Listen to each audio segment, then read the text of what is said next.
of our Scrutiny Week. Thanks to everyone who's joined up during the week. I hope you've enjoyed it. Certainly the team at TPAS have thoroughly enjoyed it, and I think there's been lots of learning experiences. I have to say that TPAS team have worked. You've gone on to mute, Leslie.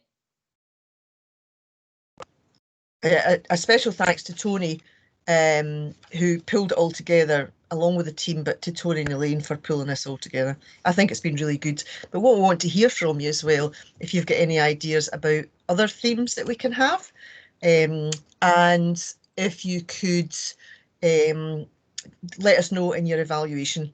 If you have any other ideas for themes, that would be absolutely brilliant. We want to hear what you think of the past couple of days, because we certainly think it's gone really well. So a bit of housekeeping. Can you keep your questions to the end of the presentations? Each presentation's half an hour. If you could keep them to the end, put your hand up or use the chat button, and Lisa's definitely in charge of that. I tried to do a bit and it was just, Lisa's much better at that kind of thing than I am. So Lisa's the monitor in charge of taking the questions. I have to say that I just wanted to give a big thank you to everyone who's taken part this week, and a very special thanks to the people who've come together today and given up your time to come and join us in this Scrutiny Week. And I know that already there's lots of really good ideas whirling about Scotland and Northern Ireland on great things that people want to do. I say we're delighted with it. We want to do more of the same, but we'd really like to get your ideas of what to do. Now, I say this every day, in every presentation I ever do, I say to people, you didn't come here to listen to me gibbering on, and that's exactly the same as it is today. So I'm just going to very quickly let you see the agenda for today, and then we'll move on to the first speaker. So there we are. It's all working. Here we go. So great lineup of speakers today. We're starting with Tony. No, that's rubbish. That's Monday. Living in the past. We've got Link Housing Association Scrutiny Panel. Then we've got Kingdom Housing Association. There's some members of that Scrutiny Panel there as well. Then we have Aberdeen Housing Service Review Group. Again, there's staff and tenants there. Tony's going to do a bit to you at the end, and then I'm going to close it just by saying thank you, really. So without any further ado, I'm going to ask Link Housing Association to take over. And again, if I could just reiterate, if you could leave your questions to the end. So Colin, you want to start sharing? Sure. Can folk let me know when they see this presentation?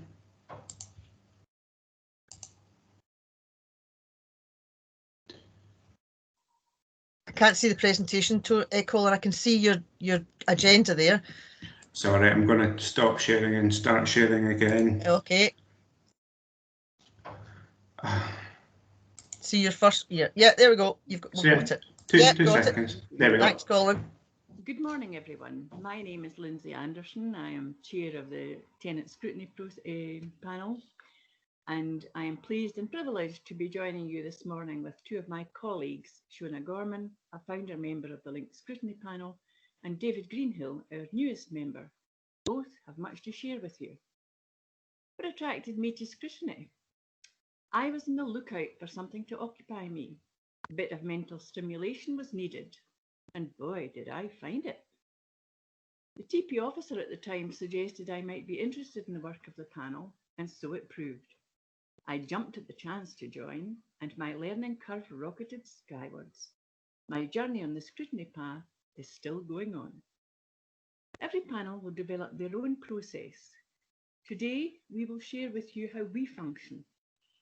We work within the parameters set out in our terms of reference. The document sets out the purpose of the panel, which is to scrutinise service delivery and performance, and the role of the panel to act independently in the interests of tenants and take an objective view of performance against service standards and the Scottish Social Housing Charter. The Scottish Government state there are 3 principles necessary for a successful outcome to scrutiny. Independence. Activities should be separated from governance and mainstream activities. but have a formal status with support from the organisation at the outset. Formality. Scrutiny activities should include clear remit, roles, terms of reference and lines of reporting for those taking part. And power. Tenants involved in scrutiny activities should be able to make a detailed examination of services and standards and make recommendations for service improvement. Landlords should respond by agreeing which measures can be implemented and explain fully the reasons why, if they cannot be.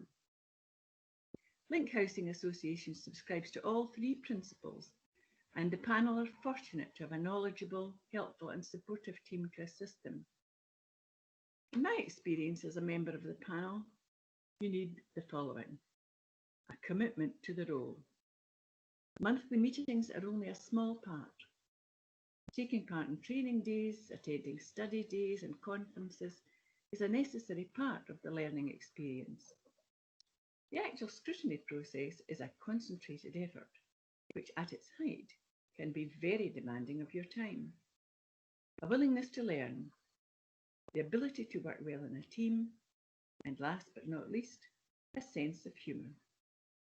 Getting involved in scrutiny is time-consuming, demanding, and rewarding. I love it.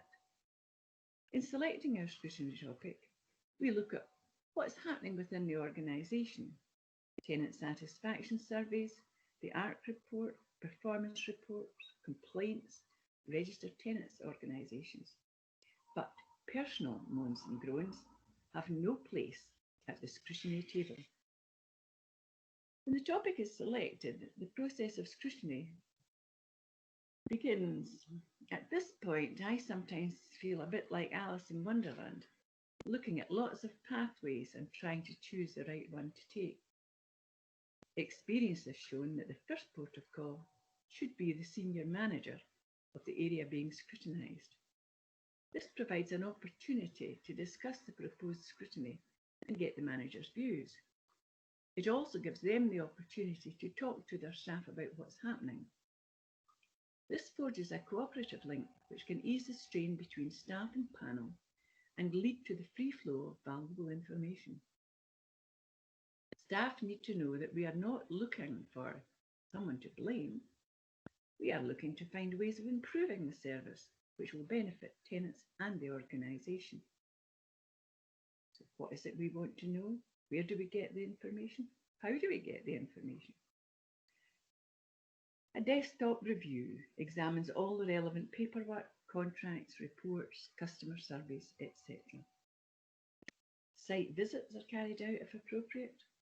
Staff forum, for example, housing officers, provides an opportunity to gather useful information from experienced personnel close to the tenants.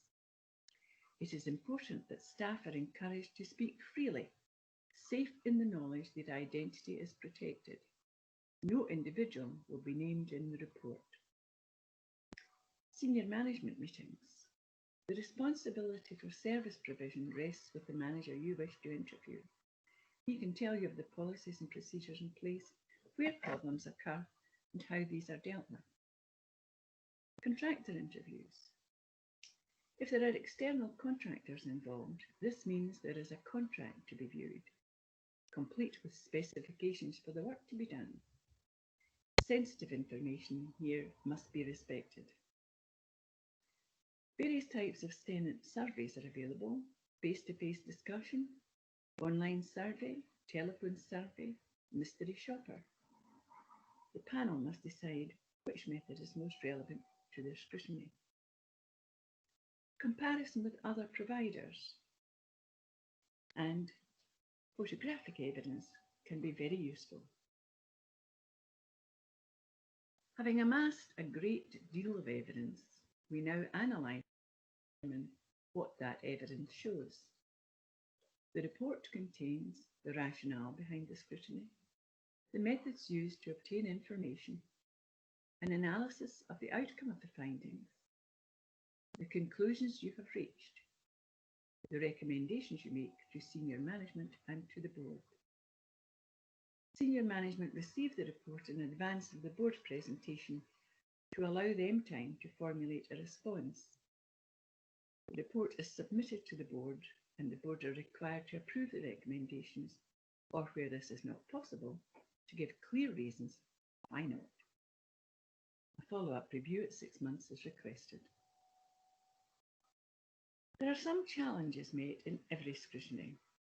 Time, there is never enough, and detailed planning of activity is required. Knowing where to get information can sometimes be a challenge. Action planning. Who is doing what and when? The health of the panel. We have faced particular challenges in this area, reducing availability of hands to man the pumps, as it were.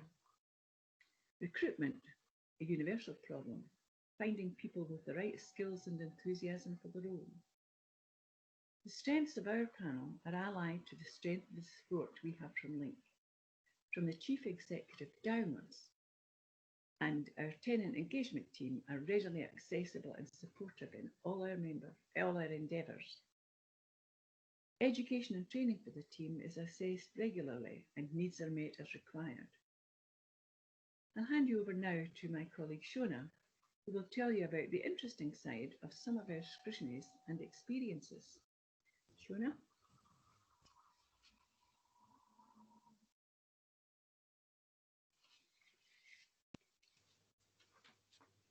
Hello, can you hear me now? Sorry, I had a problem getting that mute button. Yeah, we can hear you, Shona. You can hear me now, that's great. So, so Lindsay has set out, the process that we follow. But obviously, it's like everything else, this process has evolved over the years. And right back at the beginning, when we did our very first scrutiny, it was 2014. And our first scrutiny was on communication between Link tenants and the Customer Service Centre. This was a really good scrutiny to start with, as this was a service with which we could all identify as tenants. In this scrutiny, we focused only on performance and satisfaction, and began a relationship with each other and Link staff. Our next scrutiny was on gas servicing, and this time we also brought in cost. Training and value for money made us realise that performance and satisfaction could be sky high, but the cost of achieving this was also a critical factor. We turned next to planned and cyclical maintenance, and in addition to the process this time, we didn't just look at how our landlord delivered the service, we spoke to other organisations to find out how they delivered the service, as we now realised it was an advantage to be able to compare. With each scrutiny, we used the same process, but with each one, we drew on our learning and experience to bring additional factors to add to the scrutiny. During this time, we were also evolving, both as individuals and as a team.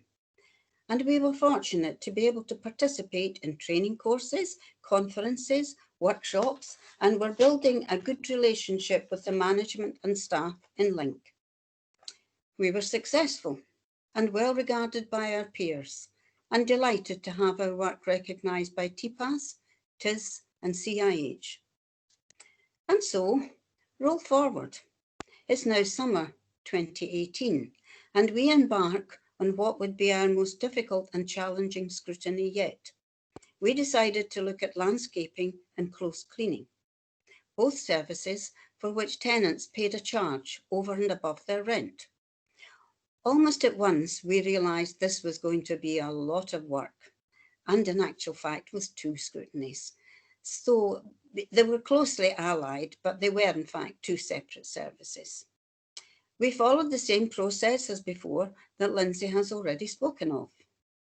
We reviewed the contracts under which these services were provided, a complex and time-consuming process. We conducted site visits and interviewed tenants anonymously. We interviewed housing officers and asset planning staff. We interviewed management in charge of service provision and the contractors who delivered the service. We spoke to other organisations to find out how they provided these services. As always, our scrutiny was thorough and all our findings were evidenced. We compiled 2 reports, one for each service, each with its own set of evidence. And eventually, in spring 2019, we were ready to take our findings and recommendations to our landlord. Well, if we thought the scrutiny was challenging, we were about to find out that the reporting would be equally so. For the first time in any scrutiny, we were not just recommending service improvements, we were recommending that there also needed to be improvements in the management of the service too. And at first, this was not well received. Suddenly, relationships that had felt quite secure now felt strained and fragile. Although we were aware that this report was more critical of our landlord than previous ones, it came as a shock when the response was so hostile. The manner of the criticism seemed quite unjustified, and there seemed to be no recognition of how much work had gone into the scrutiny and that we had evidenced all of our findings. We felt the report spoke for itself and would be received not with joy, but as a starting point for improvement. Instead, we were asked to think it over and review it before it went to board. I guess no course prepares you for this learning curve, but we picked ourselves up, and after a meeting and talking it through, we realised we felt strong and united in our belief of the work and our findings and recommendations. We were ready to take it to board. We also realised that we had to turn this experience, though not a pleasant one, into something positive and learn from it.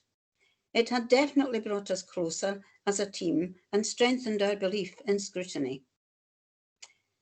A week or so later, a meeting arranged by Link's new CEO, John Turner, with senior management and us, which John also attended, gave us the opportunity to begin to repair the damaged relationship with management that had resulted from the findings and recommendations of this scrutiny. John encouraged us to talk about the impact of management's reaction to our report and how this had made us feel. That initially, many of us had contemplated resignation. I think management had not appreciated how deeply we had been affected. John also encouraged us to talk with other scrutiny panels, as he believed it would be helpful to be open about difficult issues like this and share experiences and indeed possible solutions. This was the start of a healing and learning process, which would continue at an event Lindsay will tell you more about. So I guess one of the lessons from this is that learning and evolving can come in unexpected ways, and every bit of experience you have, good and bad, can help make you stronger, wiser and better. And now I hand you back to Lindsay. Thank you. Thanks, Shona. As part of the development plan for scrutiny panel members, an away day with an overnight stay at a hotel in Troon was arranged. This would be led by an independent facilitator, Raj Kumar of One Enterprise Limited, who was known to the team from previous training sessions and was familiar with the Link organisation. Having got ourselves settled, it was straight down to business. The panel wanted to evaluate past experience, review our present position, and formulate a strategy for the future. Not surprisingly, the impact of our most recent scrutiny loomed large in our minds, but we wanted to concentrate on the main reasons for our strategy day. So after some discussion, we closed that book and opened a new edition.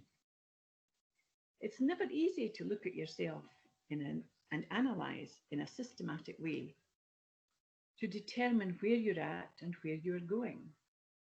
Raj set us the task of undertaking a SWOT analysis: strengths, weaknesses, opportunities and threats,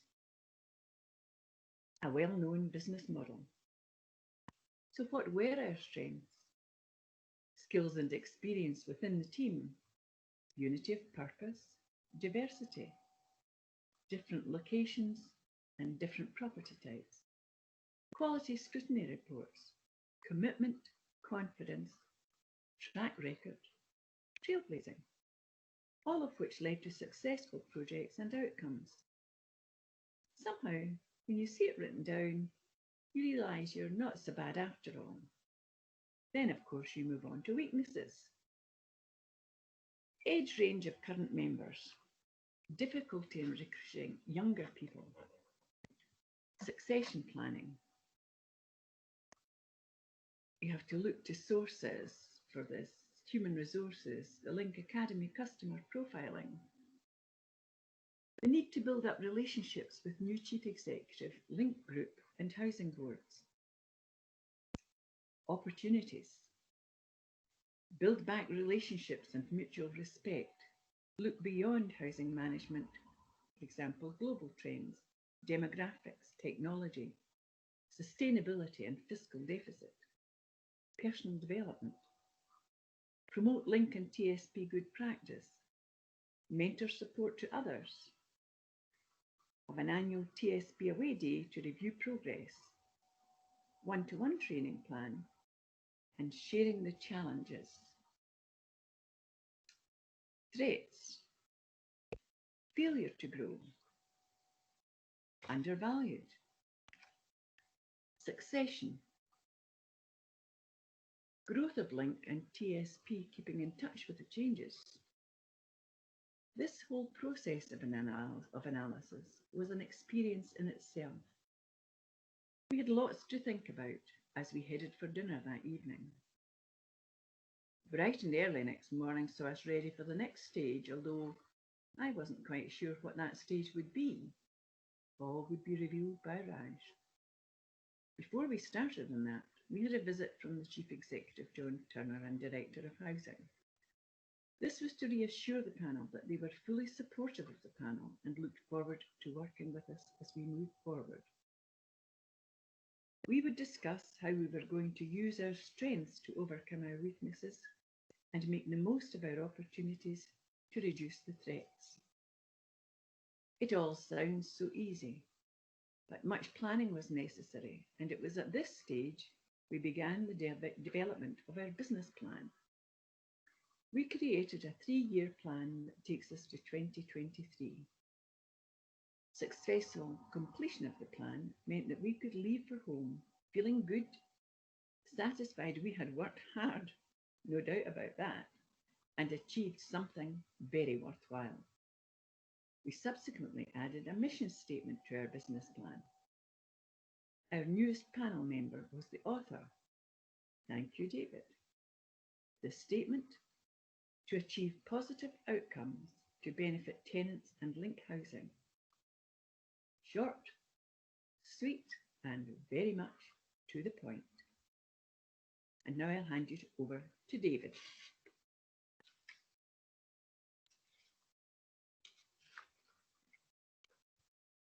David?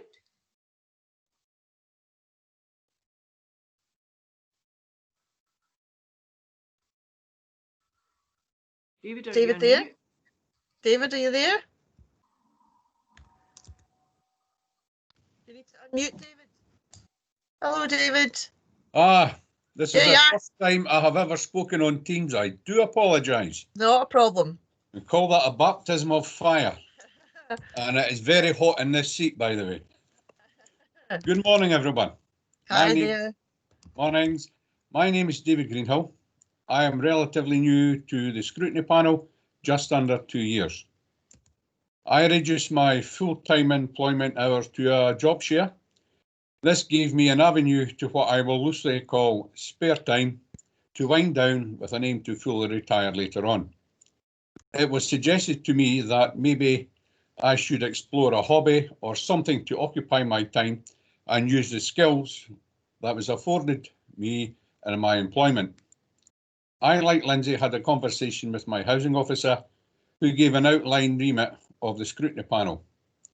I thought about this for a short while, asking myself, what could I bring to the panel? I found that my current employment actually lends very well to this group. Once I had expressed an interest, I was then in contact with the tenant participation team, who again detailed what was involved. A registration form was sent and completed. The participation team were soon in contact and asked if I would like to attend a meeting as an observer. I attended a meeting and found the assembled panel very welcoming, as were the tenant participation team. I observed that the meeting process was very well structured, respectful and very informative. With my very limited knowledge of social housing, I thought to myself, I could be part of this process. This put me on a steep learning curve, which is still ongoing to this day. What are the skills and qualities that I am a member of the scrutiny panel? An inquiring mind, an analytical approach, observant, a balanced viewpoint, used to working in and with a team to achieve a common goal, which is still ongoing to this, impartial, and be a critical friend and be willing to give time. Being a member of the scrutiny panel does require a great deal of your free time. This involves discipline during a scrutiny and a commitment to fellow panel members who also use their time in a different avenue which ties in and complements other work being carried out. There is no financial gain in this activity. The reward is providing a service to both tenants and the landlord. The personal satisfaction to my mind is the best part of this, being part of like-minded volunteers with a common goal.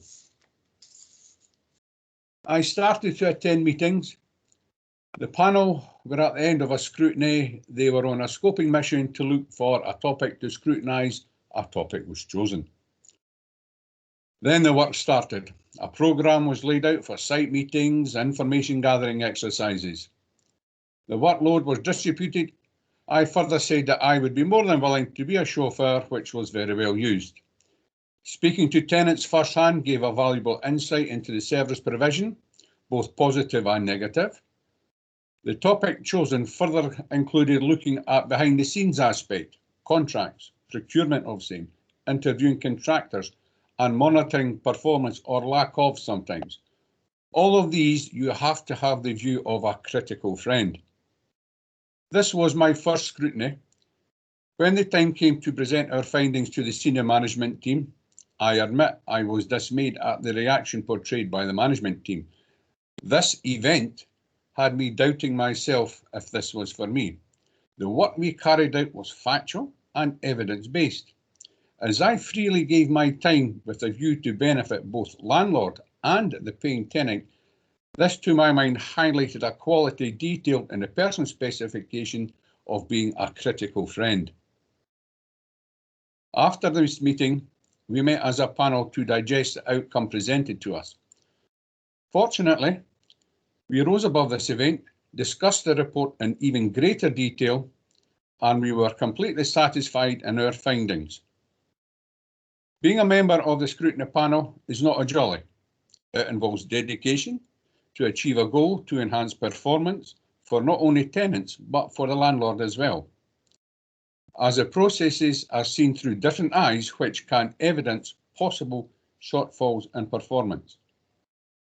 I have used the word link to highlight my experience. L, learning. I, informed. N, new interest. And K, knowing the tenants are represented, they can be heard through the panel. Thank you.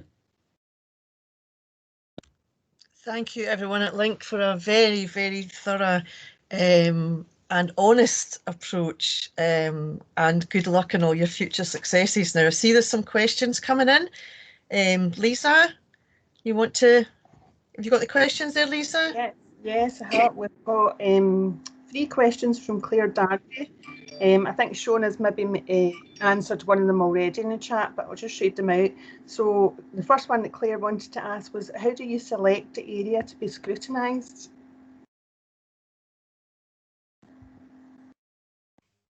Lindsay, do you want to take that one? Yes, Sean, I'll take it. As I said in the presentation, we look at what's happening within the organisation and at the tenant surveys and satisfaction surveys, and literally all the information we can gain about the information that's current about the organisation. And if there are known areas which are proving to be a problem, or where customer satisfaction has dropped, then these are the areas that we tend to home in on. Okay. Claire is also asked, do you write the report yourself, or is it a joint effort with your tenant participation officer? No, we write our own reports and hand a completed report to the tenant participation officer. Right. And what training do the tenants get when they join the group? I think Shona's kind of answered that in the chat, but just in case some people can't see the chat. Shona, do you want to take that? Yes, certainly. Our first training was given by TPAS. After that, we were fortunate to be able to join the Stepping Up to Scrutiny programme, which was hosted by Housemark. And after that, we were also asked if we'd like to participate in the Value for Money training programme, again, hosted by Housemark. I mean, as far as I'm aware, these programmes are still there, they're still available, and we look to be, doing that. In fact, I think TPAS will be doing that with us, we hope, whenever it's possible, for our new members who haven't actually had training yet. But any training that we really want, I mean, we've done those official things, but lots of training comes at conferences and workshops and events like that, TPAS conferences. Is that enough? Yep, there's lots of questions coming up here on the chat. So Jane from TPAS is actually asking, what are your thoughts on how we work with resistance from management teams? So you were saying there was a bit of resistance on one of your reports. How did you cope with that? Right. It was a shock at first, but do you know, even doing this, putting this together to do today, to sort of look back over it with the passage of a bit of time, I kind of looked at it now and thought, why did we not realise that was going to be a bit of a car crash? What I think happened in lots of ways was we had worked on that from the summer of 2018. We had got quite used to the findings. We had, maybe they were a bit of a shock at first or a surprise, but we'd got used to them. But when we took it to management, it came as a shock to them, because they hadn't been they weren't obviously involved in the scrutiny. They knew exactly what we were doing, obviously, and on all the different steps, but we had not updated them as we'd gone along.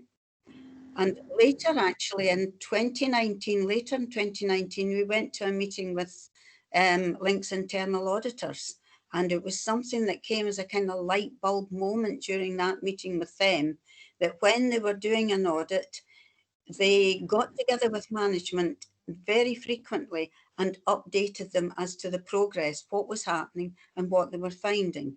So I think we kind of realised on that day that this was something that we probably had to think about doing for a future scrutiny, rather than have it come to management, obviously, as a shock. I mean, I think they probably realised the service provision needed improvement, but I think what got them was our criticism of their management.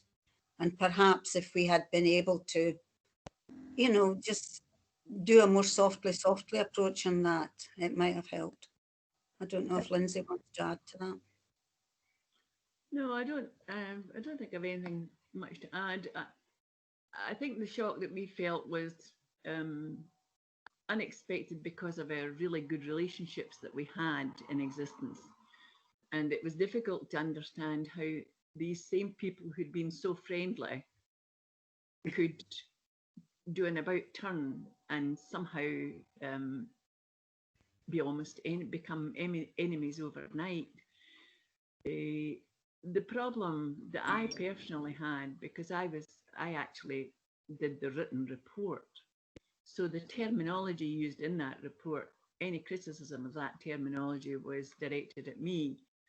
But what I found most difficult to personally accept was that they were talking about their words like feelings, how it felt when they read. They were talking about their emotional response to the report, not a management report response which said this is wrong and that's wrong, and because there was nothing wrong, they could not put their finger on anything that was not evidence-based, and we could provide, we had masses of evidence to support our recommendations and our findings. So I felt somehow we were unjustly being got at because management realised their feelings had become very apparent in this particular situation. So it was a steep learning curve for all of us, but I think, having said that, it's been beneficial because it brought us together, more closely united than ever. And also, with that experience behind us, we can change, as Shona said, some things that we do or the way we operate slightly to facilitate future scrutinies and avoid that situation happening again. And that's the most important thing. Yeah. I think someone on the chat has recommended, would it be useful to have check-ins then as progress, the report with staff? So kind of keeping them updated in what your scrutiny, so that the report at the end is not such a shock to them. Because obviously it does sound like they've taken it to heart, they've taken it personally, but you're looking at the business side of things, and then they can see what you're doing and why you're looking at things and commenting the way. And maybe if they're slightly involved in it, obviously you are the main drivers of it, but if they're slightly involved in it, then they might see it progressing. Yes, I think that's just what Shona was saying, that a progress report with the senior management won't go awry, it'll be beneficial. Yeah. There's lots and lots of comments coming up here. Everybody's saying it's a great presentation. You are obviously doing really good work. Sheena has put, interested to find out how you liaised with outside organisations for comparative data. How did you know who to approach and how receptive were others?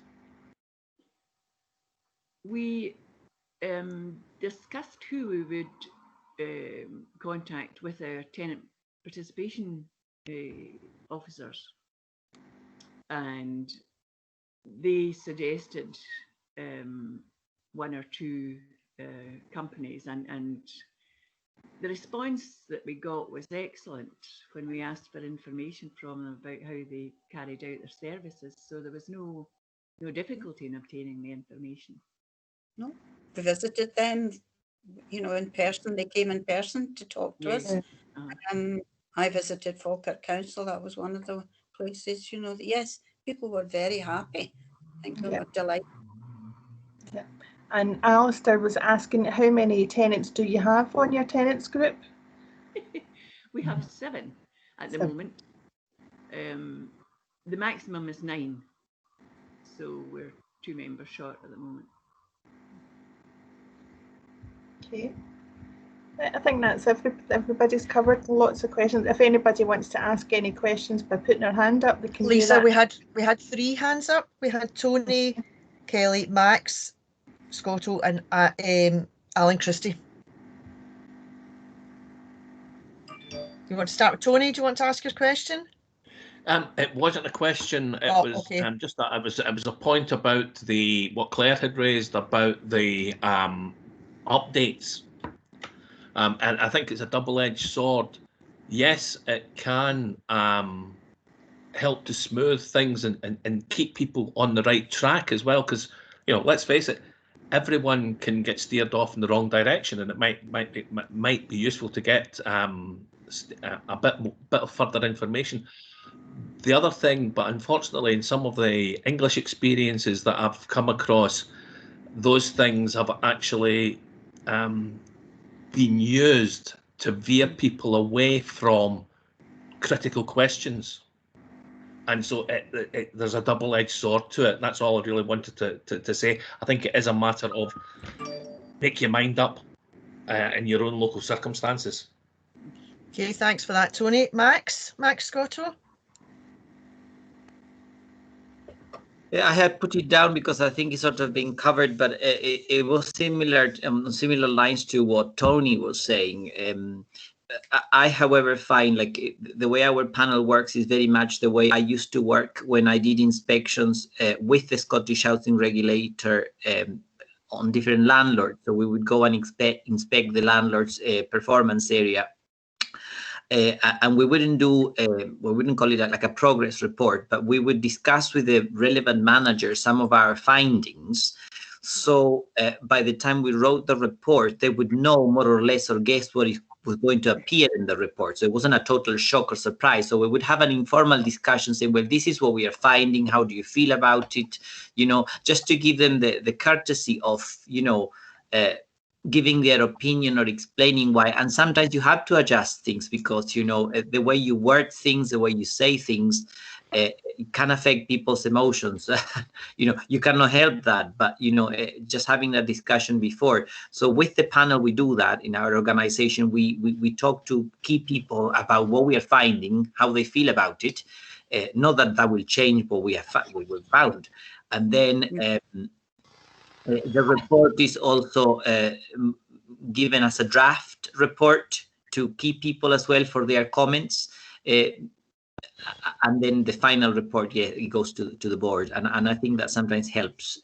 But we have to be careful with that. Like Tony says, we don't want them to affect the report or the findings. So you just have to take it on a case-by-case basis. Okay, thanks for that, Max. So we've got Alan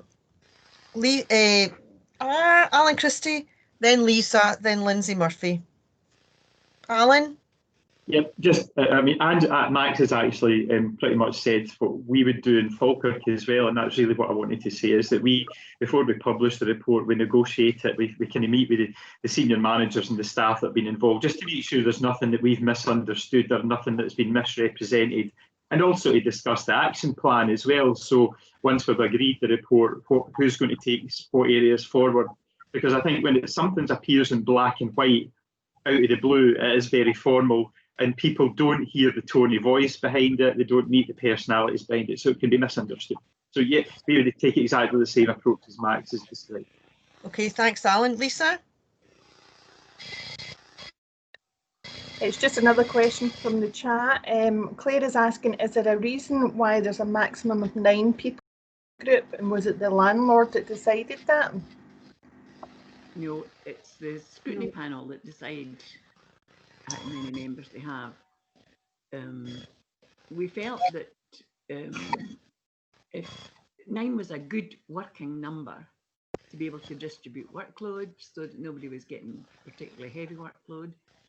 When our terms of reference were reviewed recently, we looked at whether we should increase the number or not, but decided against it. We are quite comfortable with the 9. If we can just reach the 9. Yeah, good luck.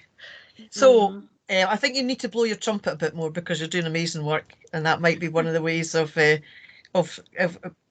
people like to join a successful organisation, and you're clearly very successful. So the last one in this session is Lindsay Murphy. Lindsay, you wanted to ask a question?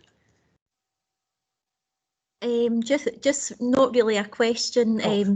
Sorry, my name's Lindsay Murphy. I work for Link House, and I work with the scrutiny panel. And congratulations on such a well organised presentation. It was fantastic. I think it's nice to look back and reflect. And although it was a difficult time, I feel as if, you know, it was a great learning curve, and we've definitely come out the other side. In terms of the inspection of our maintenance and landscaping, we did contact quite a lot of different organisations, Sanctuary, Falkirk Council, and again, it was a kind of just a list that we had drawn up with similar size organisations and areas as well, because that's quite important. Link cover quite a vast area of stock, but every single organisation that we contacted were wanted to help, wanted to, you know, let us know what their service was like, what they provided to tenants, and likewise, you know, there's no doubt in my mind if that was to go the other way, we would be really helpful as well. So just keep that in mind, you know, just, you know, ask. You know, if they can't help, they'll let you know. But I think the most important thing from that kind of inspection was the sharing of information and what was out there as well. So thank you, well done, guys. Okay. That was That was really good. Thanks for that. Thanks, Lots of very Lindsay. positive comments. Now, there is one further hand up. I can't see who it is. If that person, while I'm footering about with the next presentation, if that person want to ask a brief question. I think it's me. I think it's me. Oh, hi, Rita. Hiya. Yeah, hi. Yeah. Just very quickly, Rita Howard, Western Berkshire Council Scrutiny.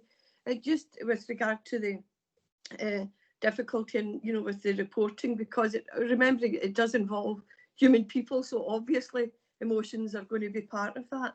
What we actually do with our report is we're kind of our terms of reference have integrated us into the Housing Management Board, so that our recommendations that are part of a monthly consideration for them. With our report, we actually give it in person to the board. So I was wondering if that makes a difference, because obviously when you're talking about services not being up to standard, whether you like it or not, it is criticism. But for us, do it with a smile. That's what I do when it comes to the really hard bits where I'm telling you, this is me working and you need to do something about it. You know, like it's evidence-based, everything. But I think if you can give it in person, it is a bit daunting, actually. I've been in scrutiny for 6 years now, being chair, what do you call it, for 3. And I've only really just done 2 reports. Before that, the tenant participation officer did it, and then just eventually, as you learn more, get more confident, I had just said, well, I'll do it. But I was kind of, you know, my knees were knocking together, sitting with all this senior management and etc. But I think if you can do it personally to them, and as they do it with a smile, it kind of helps. Thanks, Rita. Now I'm going to take one question because Donna's lost her hand, which is very unfortunate. But Donna, could you come in, maybe keep it quite brief before we move on? Hi, Donna. No, Donna's. Are you there, Donna? Could I just respond for a second? Of course, of course. The comment from Rita about doing it in person. We present our report in person to the board. Okay, thanks, Lindsay. Donna, are you there, or can we move on? I think Donna's maybe lost her mute and her voice as well. That's unfortunate. Donna, we'll keep you to the end, Donna. We haven't forgotten about you. So thank you so much for Kingdom Housing Association, Max, and the Scrutiny Group for coming along. So if you just let me know when you want me to change your slides, please, Max. Leslie, that's Donna's question came through now. Okay. Do you want to ask? I'd like to know how the panel are keeping in touch and progressing any work at this time, so during COVID.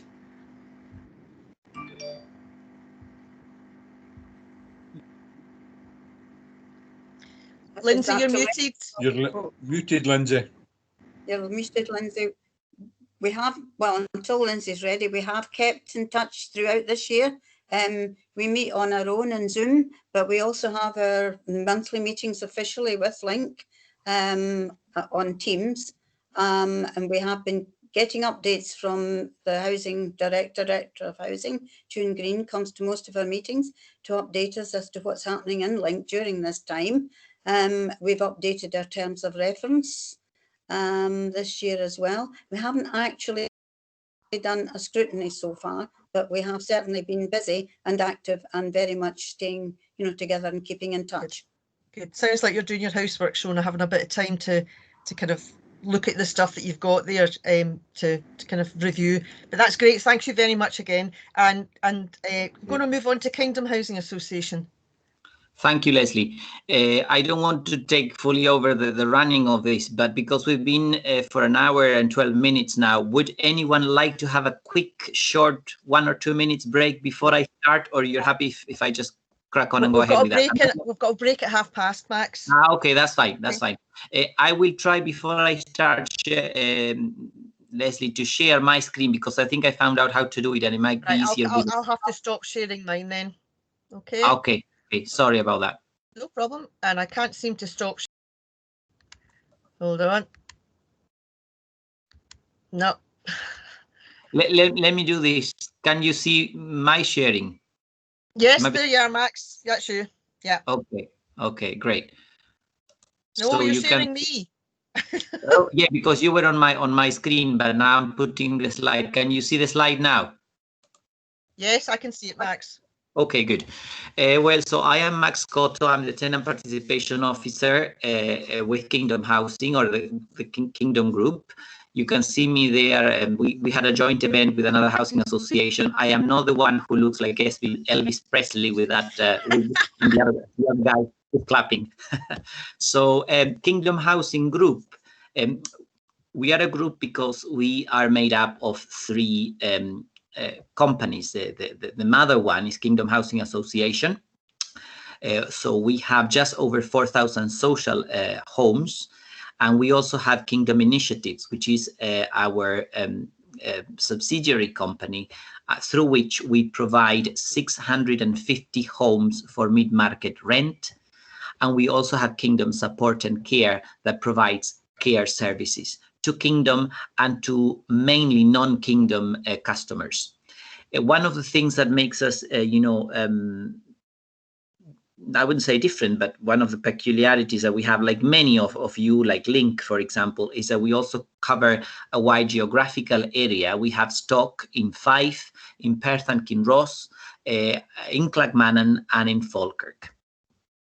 So what I will cover today is the journey of our scrutiny panel. And in particular, I will focus on a piece of work that our panel did together with another scrutiny panel, another organization's scrutiny group. So where did we start? Well, it was in 2014-15 that our organization assessed the tenant participation activities, and they did that through TPAS. TPAS carried out a lot of work for Kingdom. That was before I arrived to Kingdom. They decided to recruit a tenant participation officer in 2015, and I was very fortunate to, be recruited into that post. So there was a lot to do in the organization, and there was a lot of door knocking initially, but quite soon, I would say in 2016, we set up a lovely little group of people who wanted to call themselves Scrutiny Panel. We explored different names, and you can see the original group at the very top. It seems quite large, but there are 3 staff members there. The people in the top of the picture, they did the 3-day training with the CIH, stepping up to scrutiny. So that's how we started. We had a 3-day training, and the groups soon started to become smaller when people realized, okay, this is, hard work. But we had a core of people that always worked together and worked together with us. And there you can see in the next slide, that is George and Peter, who I think are in the audience today. They have been the stalwart of the scrutiny group. They've been with Kingdom as part of the scrutiny panel ever since 2016. So they are one of the founding members. We also have another 4, especially during lockdown, because we are engaging remotely now, and we are meeting, through virtual technology, particularly Zoom. That has made it possible for other people who were always interested and always supported our activities, but they couldn't commit themselves to, the regular meetings that the panel had.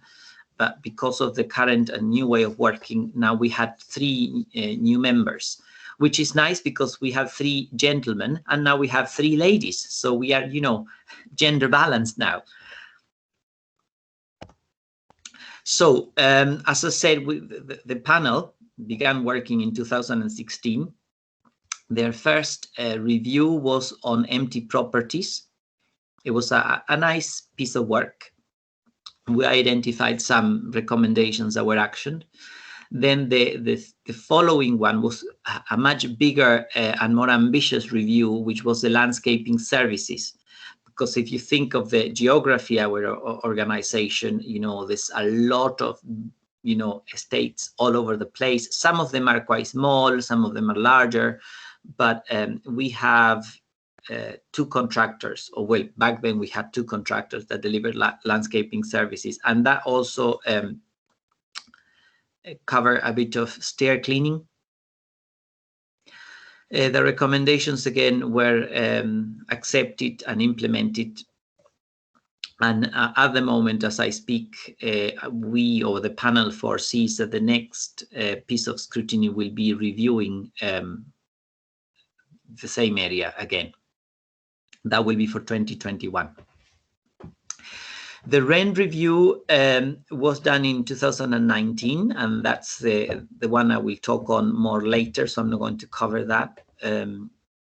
But the panel, in addition to reviewing our performance and selecting areas for investigation, they also do a lot more. They have been involved in recruitment staff, in sitting for interviews, or for assessment centers, as we do now. We have a more complex and quite effective interviewing process. And some members of the panel sit into that process as well when they recruit frontline facing staff. They do performance analysis, and they are involved in estate walkabouts, participatory budgeting, and a lot of other things. Some of the achievements, and I think this is important to see, is that our performance has improved as a consequence of the work that the panel have done, especially recommendations that they have made. Satisfaction, well, yeah, the satisfaction with landscaping services improved after 2017, but it has declined a bit again, and that's what I'm saying. Maybe we have to review that next year. The work of the panel and the recommendations of the panel put had a direct impact in our developing a participatory budgeting scheme called Choices. So Choices provided and provides funding every year for different projects and ideas that tenants have that will impact or benefit their communities. So it was slow in being taken, because obviously it was something new, not everyone knew it, but I have to say this year has seen an increase in applications for funding through Choices, and we are doing more physical work, you know, that the tenants can see, that improves the areas where they live. And again, that makes this more valuable, and it increases, you know, the knowledge of the scheme. So tenants are getting to know about that, or are hear more about Choices for funding.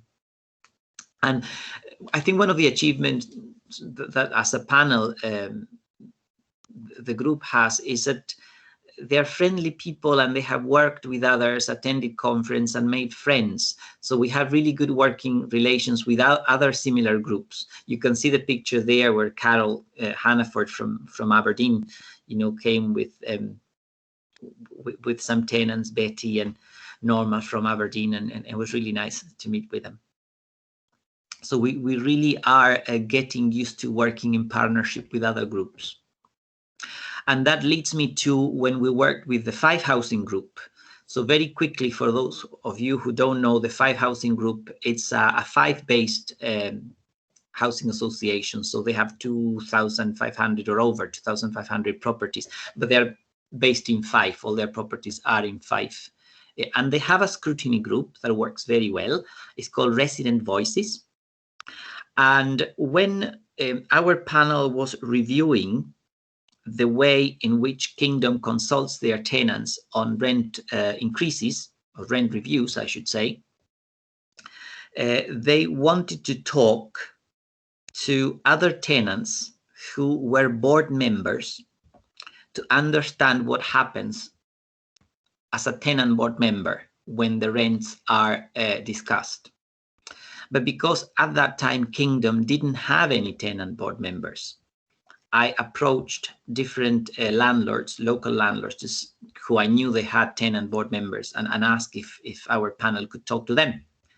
So at that time, Five Housing Group also mentioned that their own scrutiny group, Resident Voices, they were also reviewing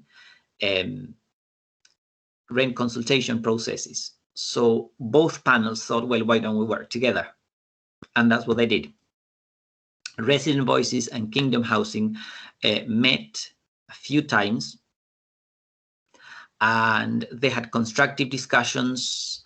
They shared tasks, and they reviewed the processes for both organizations. So how Five Housing Group does that, how Kingdom does that, look at cons.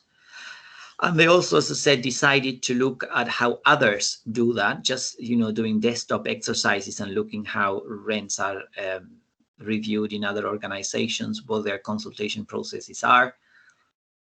And we also, or the two panels also interviewed some tenant board members from a third organization, Glen Housing Association. Again, they were very, very accommodating, similar to the experience with Link. When you ask another organization, could you help us with this? They were great. And the panel really liked to meet with other tenant board members. And it was just tenants meeting with other tenants in a, formal situation with questions that they had, and to be able just to freely discuss them. I think that our panel found it very valuable. So I suppose I have covered some of the things that we reviewed, or how we've done it. You can see there in the slide some of the questions that the panels had. I suppose for you, most of you are in a scrutiny panel. So what we did, if it interests you, we asked the Five Housing Group scrutiny panel, what are the questions that they had? And then we asked the same from our panel. And then I put them together in one spreadsheet. So there were some questions that were repeated. So that was good, that was easier. And then we added the other questions. So overall, we had a nice spreadsheet with lots of questions. And then we answered those questions. So obviously Kingdom put their response for each one of the questions. Then Five Housing Group did the same. And we obviously, for each response, we also provided evidence. And then the final document with the questions, the responses, and the evidence was given back to the panel, or the panels, I should say. So both groups could review that. And it was really good and easy to compare, to see that's question number one, how often, what methods, what's your response rate, and then they could compare both organizations. So in that way, we were gathering evidence. We met several times to discuss that. We also invited other tenants to discuss their concerns about rent levels. We looked at tenants who have perhaps in the past participated in the rent review consultation, tenants who have responded to our surveys, and we just mentioned that the panel was doing that review, and if they had anything they wanted to ask or to contribute to. So that allowed for some tenants just to express their concerns or their questions, which were then fed back to the panel.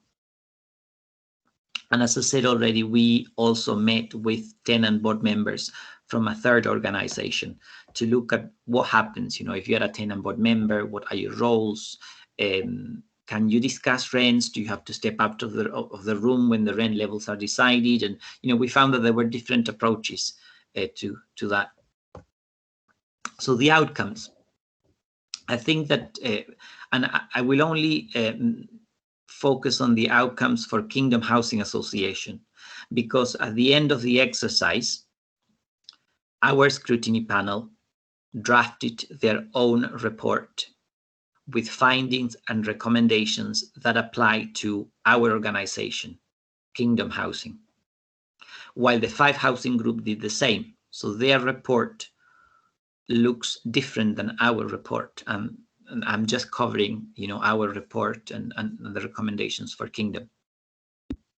You can see some of the outcomes there. I'm not going to read them one by one, but I think that one important thing for scrutiny is that there are often recommendations for improvements, but it's also very important to recognize that sometimes there aren't. Sometimes it's just about the panel being able to find reassurance that the organizations got it right or is doing the right thing, and to find evidence to back that up and to say, yes, we are satisfied with that.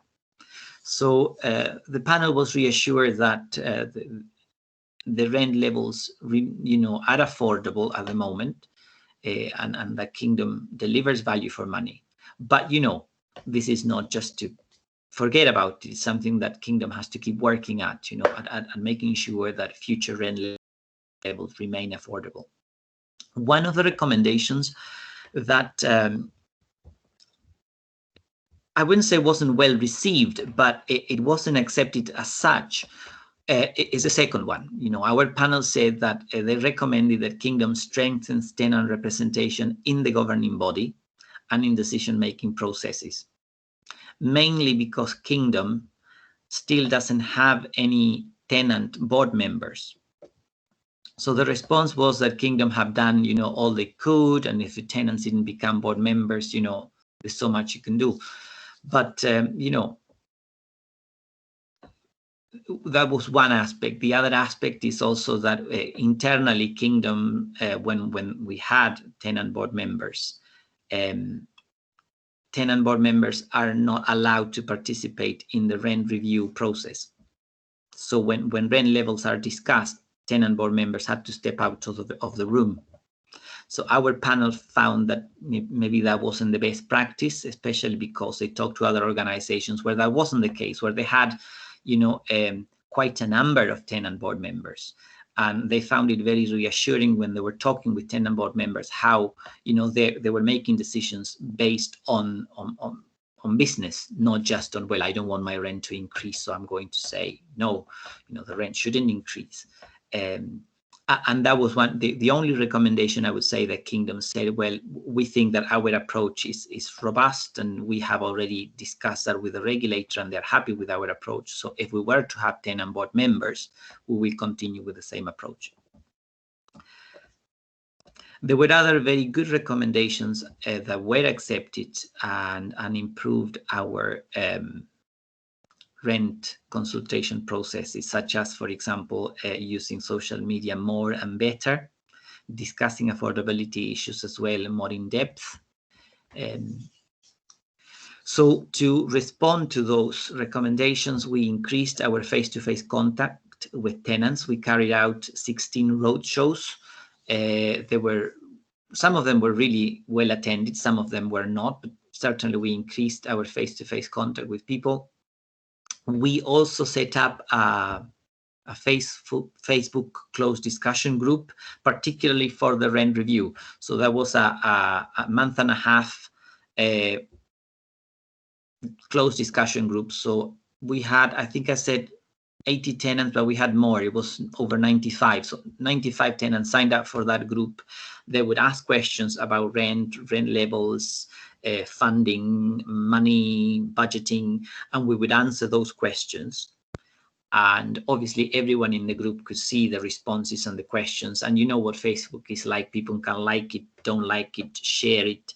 So I think it was good, because it allows us to have meaningful discussions using social media, and then all the feedback, all the responses were collated, and they went to our board when they were looking at rent levels.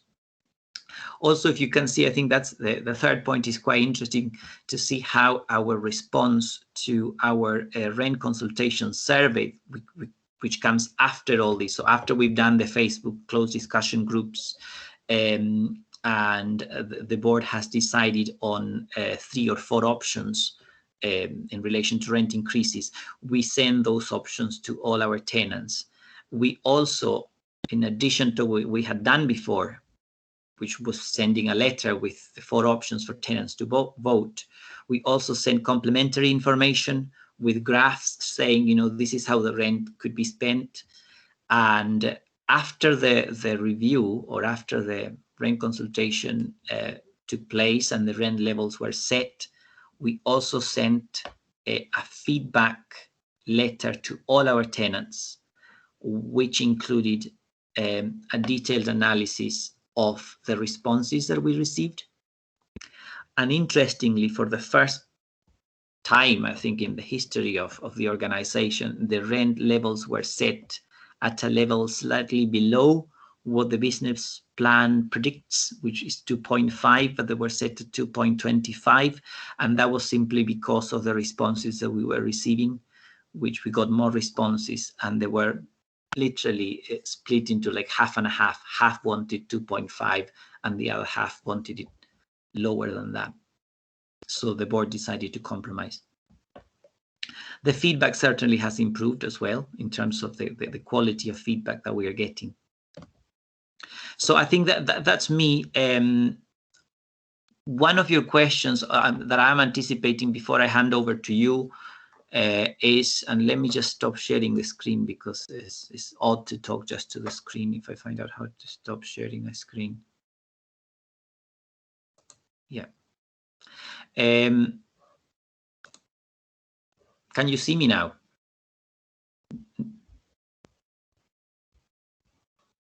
You can see me, Max. Okay.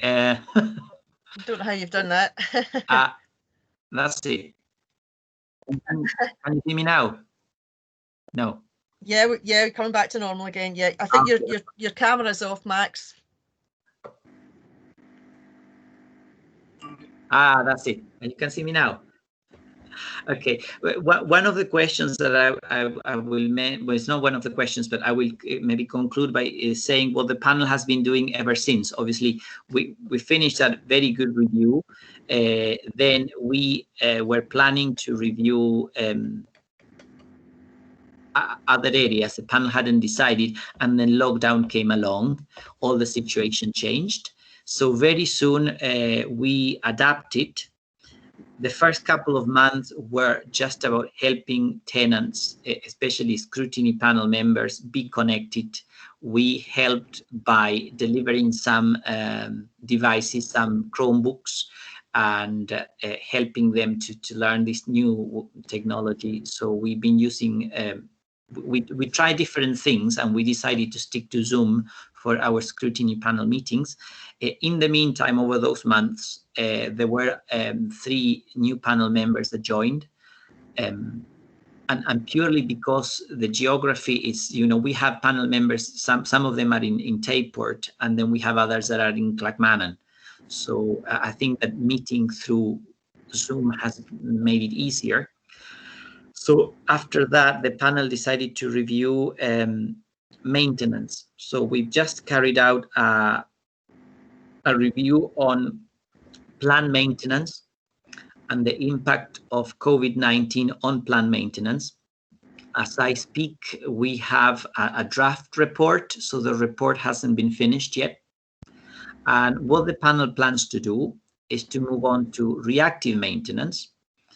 And interestingly, I have received a communication last week from 5 Housing Group saying that their panel are also doing reactive maintenance. So they're wondering whether we could do it together again or part of the review together. So again, that's something that the panel we have to decide and explore, but certainly working together with another panel has been interesting. If the panel decides to do that again, it will be even more interesting because it will mean doing it remotely. And not being able to meet in a room as we did before. So whether we do it or not, as I said, it will be up to the 2 panels, but it's interesting times.